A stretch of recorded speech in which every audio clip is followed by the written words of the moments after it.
সুপ্রিয় দর্শক মণ্ডলী, ধন্যবাদ জানাচ্ছি বরিশালের আমতলার মোড় থেকে।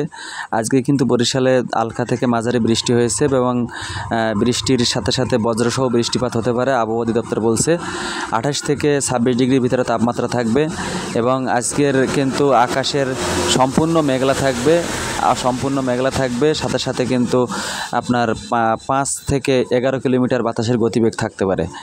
সাথে সাথে আগামী 2 দিন যাবৎ এরকম বৃষ্টিপাত হবে বরিশালে। এবং আপনারা জানেন যে আজকে সকাল থেকে কিন্তু হালকা থেকে মাঝারি বৃষ্টিপাত হয়েছে।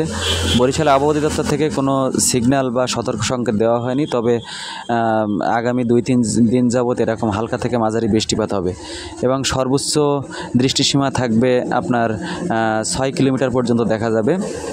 সম্পূর্ণ আকাশ কিন্তু মেঘলা, তবে দুপুরের পরের দিকে একটু আকাশ মেঘাচ্ছন্ন কাটতে পারে। এই ছিল বরিশালের আবহাওয়া অধিদপ্তর থেকে জানালাম সবাইকে আমতলার মোড় থেকে। অনেক অনেক ধন্যবাদ।